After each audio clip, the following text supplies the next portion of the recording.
Hai semua, hari ini saya akan berbagi cara menghitung accrued interest untuk obligasi pemerintah, obligasi korporasi, dan ORI atau sukuk retail. Accrued interest itu apa? Jadi kalau kita lihat konsepnya seperti ini. Obligasi itu kalau kita gariskan timeline-nya, dia terbit, kupon, kemudian jatuh tempo. Accrued interest itu baru muncul ketika ada transaksi jual beli setelah dia terbit dan transaksi tersebut terjadi di antara tanggal kupon yang sebelumnya dengan yang sesudahnya. Ya. Jadi misalkan terjadi transaksi jual beli di sini. Nah, pada saat pembayaran kupon, penerbit obligasi itu tidak mengenal kamu pemiliknya dari berapa lama. Pokoknya siapapun yang pegang obligasi di tanggal kupon di sini, dia akan mendapat pembayaran secara utuh. Nah, padahal kalau kita buat secara fair, sebagai misalnya saya beli ini di sini, saya harusnya cuma berhak atas kupon dari tanggal ini sampai tanggal sini, sementara dari tanggal ini sampai sini adalah hak daripada pemilik sebelumnya. Nah, accrued interest itu apa? Accrued interest itu adalah bagian sini. Jadi ketika terjadi transaksi jual beli obligasi di antara tanggal pembayaran kupon, maka si pembeli wajib membayar senilai harga ditambah accrued interest daripada pemilik sebelumnya.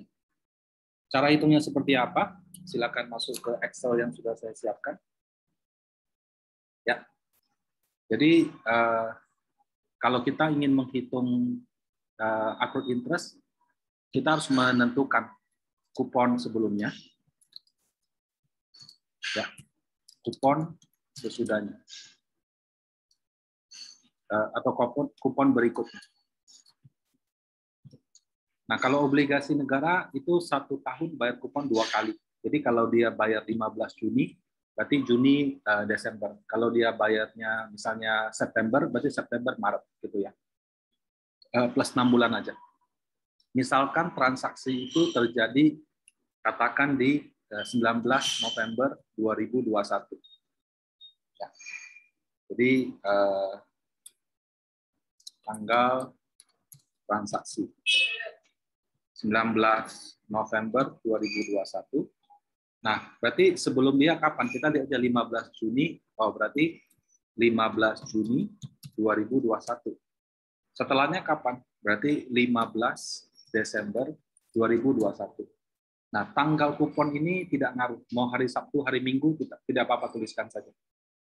Kalau tanggal transaksi ini lebih tepatnya settle date. Jadi tanggal settlement. Jadi benar-benar uangnya dijalankan. Nah, misalkan nilai transaksi adalah 1 miliar rupiah. Berapa nilai accrued interest-nya? Ya. Jadi kita bisa menghitung menggunakan rumus Year-Frac. Sama dengan Year-Frac dari start date, kemudian end date, obligasi pemerintah itu adalah actual per actual, 1. Nah, kemudian kita kalikan nilai transaksi dan kalikan dengan kupon. Nah, didapatlah 32.360.274. Jadi kalau kita berbicara accrued interest, harga yang kita bayarkan adalah misalkan saya beli di harga 100, 1 miliar plus 32 juta ini. Nah, 32 juta ini juga subjek pajak. Jadi kena pajak final 10%. Ini dikali 10%. Tapi pajak ini yang bayar nanti si penjual. Ya, jadi kita tetap bayar utuh 32 juta. Sementara si penjual yang nanti terimanya 32 juta dipotong 3.200.000. Nah, ini untuk obligasi pemerintah. Kalau obligasi korporasi bagaimana? Sama ya, kita buat ini sama.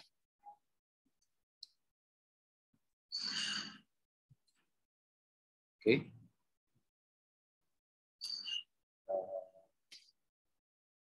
Nah, Kalau dia tanggal kuponnya 8 September 8 September, kita harus ingat kupon obligasi corporate itu adalah setiap 3 bulan. Jadi kalau dia 8 September, berarti berikutnya 8 Desember. Nah, kalau kita di 19 November, berarti ini 8 September 2021. Yang berikutnya adalah 8 Desember 2021. Jadi kita harus kira-kira ya, kalau dia September, berarti September, Desember, Maret, Juni. Jadi setiap 3 bulan sekali.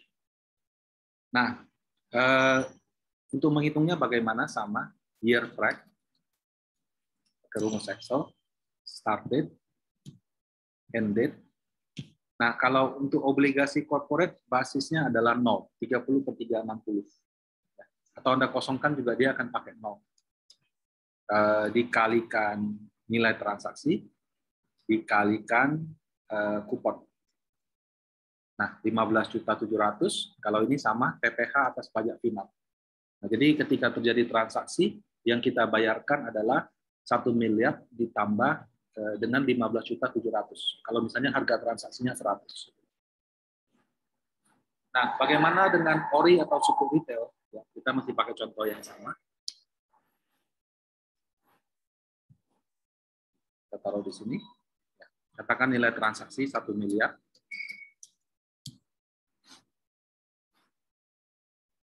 Nah, kalau obligasi itu setiap bulan, kalau yang retail ya. Jadi kalau dia, misalnya kita transaksi di 19 November 2021,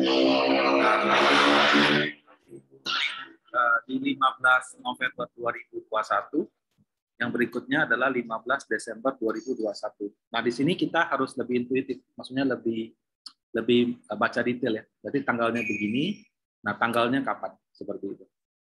Nah, sama accrued interest-nya, year track, start date, end date.